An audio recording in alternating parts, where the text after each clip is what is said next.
Hello friends, today we will discuss about MySQL string function. Previous class में हमने कुछ aggregate functions देखे थे जैसे सम, काउंट, एवरेज और मिन मैक्स, और आज हम स्ट्रिंग फंक्शन देखने जा रहे हैं MySQL के कुछ। तो जैसे आस्काई फंक्शन, इसका यूज़ भी हम स्ट्रिंग पर करते हैं। तो क्या इसका सिंटैक्स क्या है? आस्काई, और एज अ पैरामीटर हम कैरेक्टर पास कर रहे हैं। कैरेक्टर हम एक पास कर सकते हैं, मतलब हम किसी एक कैरेक्टर को एज अ पैरामीटर पास करके उसका आस्काई कोड निकाल सकते हैं। अगर हम एक से ज़्यादा कैरेक्टर को यहाँ पास करते हैं एज अ आर्ग्यूमेंट, तो ये फिर भी एक ही कैरेक्टर का देगा। जो इसका फर्स्ट कैरेक्टर होगा सिर्फ उसी का आस्काई कोड देगा। फिर हम देखते हैं MySQL char length function. Char length function में हमें क्या करना होता है? As a parameter string pass करनी होती है। कैर लेंथ फंक्शन किसी भी स्ट्रिंग की लेंथ निकाल कर देता है। देन अब हमारे पास है कॉन्कैटिनेशन फंक्शन, कॉन्कैट फंक्शन। इसमें क्या करते हैं हम एज अ पैरामीटर एक्सप्रेशन पास करते हैं। हम कितने भी एक्सप्रेशन यहाँ ले सकते हैं। एक, दो या दो से ज़्यादा एक्सप्रेशन को कॉन्कैट फंक्शन क्या करता है? ऐड करता है, कॉन्कैटिनेट करता है। अब हम इन फंक्शंस को क्वेरीज के थ्रू समझ लेते हैं। हम ओपन करेंगे MySQL कमांड लाइन क्लाइंट।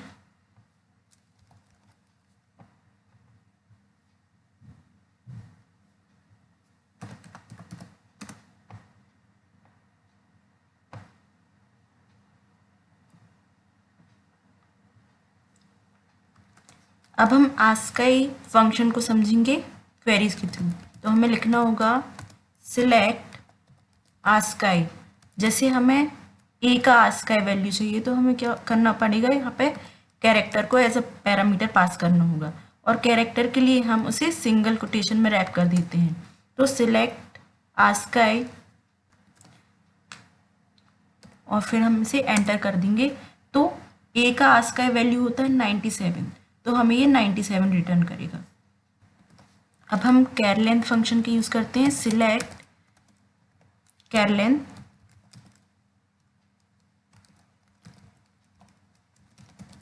और फिर हमें यहाँ पे एक स्ट्रिंग पास करनी है, और इस स्ट्रिंग को हम डबल कोटेशन में रैप करते हैं। तो हम यहाँ लिख देते हैं MySQL ट्यूटोरियल, देन हम एंटर कर देते हैं। तो ये क्या होगा? इसकी इस स्ट्रिंग की लेंथ निकाल कर देगा 1 2 3 4 5, और ये स्पेस को भी काउंट करेगा 6 7 8 9 10 11 12 13 14। तो ये स्ट्रिंग की लेंथ हमें निकाल के देगा। देन अब हम यूज़ करते हैं कॉन्कैट फंक्शन। सिलेक्ट कॉन्कैट, और फिर हमें क्या करना है? इसके अंदर एज अ पैरामीटर एक्सप्रेशन पास करना है। तो पहले हम स्ट्रिंग पास करके देखते हैं।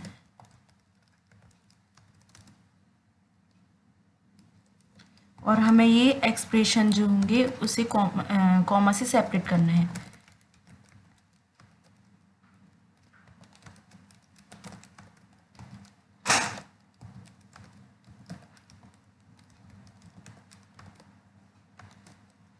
देन हम एंटर कर देंगे।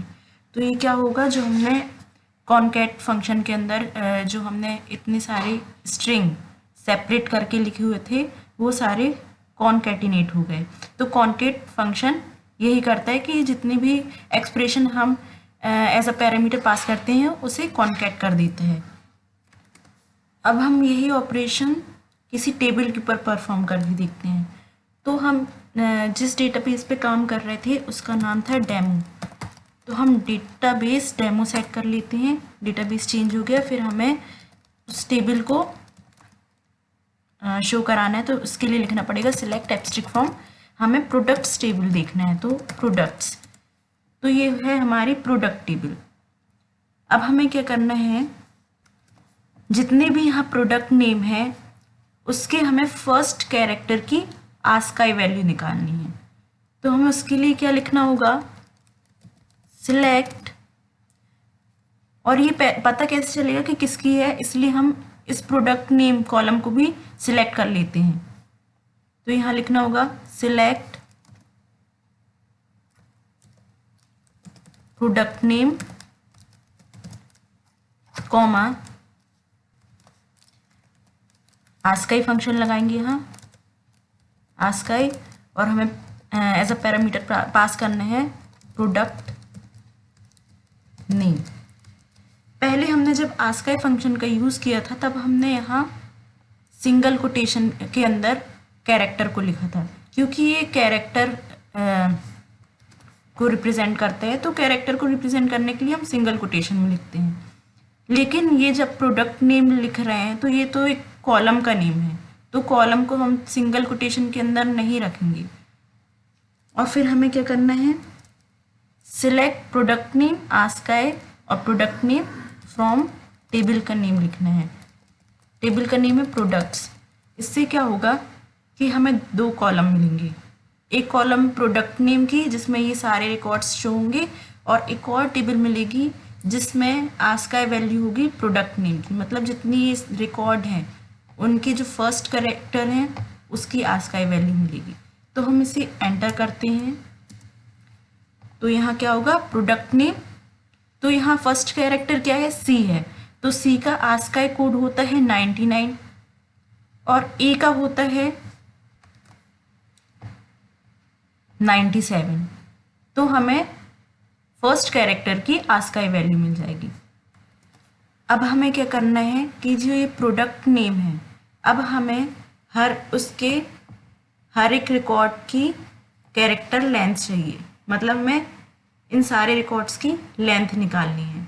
तो हम एक स्ट्रिंग पास नहीं करने वाले हैं, हम कैर लेंथ के फंक्शन के अंदर as a parameter column name pass करेंगे। और जब हम स्ट्रिंग पास करते थे तब हम डबल कोटेशन के अंदर रैप करते थे, पर ये एक कॉलम का नेम है तो हम इसे ऐसे ही पास करेंगे। तो हम क्या लिखेंगे, सिलेक्ट प्रोडक्ट नेम कॉमा कैर लेंथ फंक्शन लगाएंगे, कैर लेंथ, और फिर उसके अंदर हमें एज अ पैरामीटर कॉलम का नेम पास करना है। तो कॉलम का नेम क्या है, प्रोडक्ट नेम, तो हम प्रोडक्ट नेम को पास कर देंगे। देन फ्रॉम के बाद टेबल का नेम, तो टेबल का नेम है प्रोडक्ट्स। तो इससे क्या होगा, हमें दो कॉलम मिलेंगी, एक कॉलम मिलेगी प्रोडक्ट नेम नाम की जिसमें सारे रिकॉर्ड्स रहेंगे, प्रोडक्ट्स रहेंगे, और एक और कॉलम मिलेगी जिसमें उन सारे रिकॉर्ड्स की, हर रिकॉर्ड्स की लेंथ मिलेगी। तो हम इसे एंटर कर देते हैं। तो क्या होगा, जो हमने एक क्वेरी लिखी थी तो हमने फर्स्ट कॉलम क्या लिखा था, प्रोडक्ट नेम, तो प्रोडक्ट नेम सारे रिकॉर्ड्स शो होंगे। देन उसके बाद हमने लिखा था कैर लेंथ, तो हर एक रिकॉर्ड का लेंथ पता चल जाएगा। जैसे इसका है 1 2 3 4 5, तो इसका हमें कैर लेंथ क्या मिला, 5। अब हमें कॉन्कैटिनेट फंक्शन यूज़ करना है। जैसे ये टेबल है प्रोडक्ट्स, तो हमें क्या करना है, products name, supplier ID, category ID और यूनिट, इन सबको एक में ही दिखाना है, सबको कॉन्कैटिनेट करना है। तो अब हम इससे क्या कैसे लिखेंगे, कॉन्कैटिनेट करने के लिए select product name comma concat function. Then उसके बाद हमें क्या करना है, एक कॉलम में प्रोडक्ट नेम की चाहिए और एक कॉलम में हमें इन तीनों को कॉन्कैटिनेट करना है। तो हम इन तीनों को कॉन्कैट फंक्शन के अंदर पास करेंगे, supplier ID, category ID, unit. तो हमें क्या लिखना होगा, सप्लायर आईडी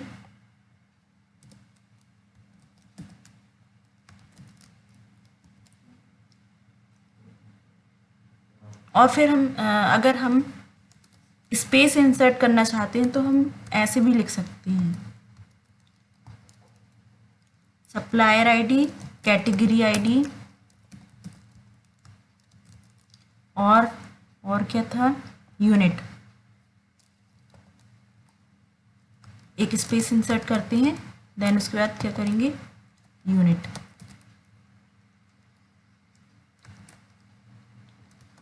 फ्रॉम और फिर उसका टेबल का नेम, टेबल का नेम है प्रोडक्ट्स, तो प्रोडक्ट्स लिख देंगे सेमीकोलन देन एंटर। तो क्या होगा, प्रोडक्ट नेम सारे आ गए हैं क्योंकि हमने प्रोडक्ट नेम कॉलम भी सिलेक्ट किया था, तो प्रोडक्ट नेम हमें दो कॉलम मिलेंगे, एक प्रोडक्ट नेम और एक वो कॉलम जिसमें हम supplier ID, category ID, unit को कॉनकैटिनेट कर रहे थे। तो प्रोडक्ट नेम ये है और हर रिकॉर्ड्स के सप्लायर आईडी और कैटेगरी आईडी यूनिट को हमने कॉनकैटिनेट कर दिया है। तो आज हमने कैर लेंथ, आस्क फंक्शन और कॉनकैट फंक्शन को यूज़ करना देखा।